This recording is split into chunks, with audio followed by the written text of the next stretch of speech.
हांव 87 साल हे शेत रोयता. आमकां एक नोटीस येवंक ना आनी म्हणून कितेंच येवंक ना कांय ना. देरेबेन शेत पुरयता. हिंगा रोयतालो मनीस तेका तेणी धरून येलो आनी रोयना हे म्हणूंक लागलो. आतां पंचायत सांगता गुगलार हुयना तें, गुगलार तर शेत रोयना जाल्यार हांव तांदूळ दिता तुमकां पंचायतीक धाडून.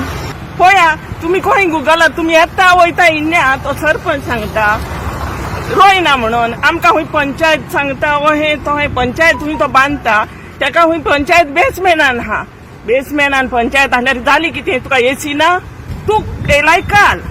आनी आमी 87 आमची मांयचें शेत हें आनी तो पळय बांदून 1 रुपया दिवंक ना. हो रस्तो करतना मांय सदां दिताली बाबा पयशे केन्ना दितलोय दिता करून मांय मरून गेली.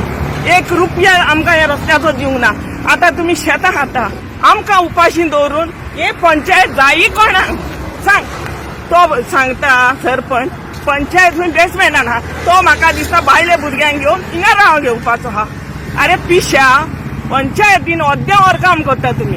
हा आमकां तुमी विचारला पंचायत तुमकां कित्याक जाय तुमी बांद या पंचायत म्हणून कितें विचारला विचारप आसता. हे तुज्या पायचे शेतू तें एक फावट सांगलेलें की आपूण बाबुशाक येयलोलो तो ओलिंदागेर आनी ओलिंदागेर सांगलें तेका आमच्या शेतां तूं व्हरोन हेन्ना म्हणूंक लागलो आपूण तुमकां बरोवन दिता.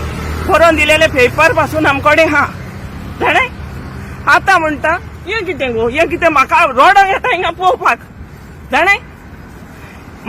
इतलें आतां भुरगीं आमची फाल्यां येतलीं आनी म्हणटलीं माय पायचें कितें आहा आमी गिरेस्तां न्हू वय म्हणून आमी गरीब आमी शेतानूच आमकां माय पायचें शेत इतका माय पायचें शेत आमच्या हिंगा तेचें शेत. आ ही तो शेतां पुरोयली फाल्यां आमी खातोली कितें तेका तेजे एक घोराकूच तो ती कोणें मोडीत तेका कितली दूख लागतली तशीच म्हाका दूख लागल्या. हे शेत पळोवंक हांव ही वयताना शेत हिने पळयना जाणा. म्हाका रोडाक येता. एक आमची माय पायची एकूच निशाणी आहली तीच तुमी हाडली.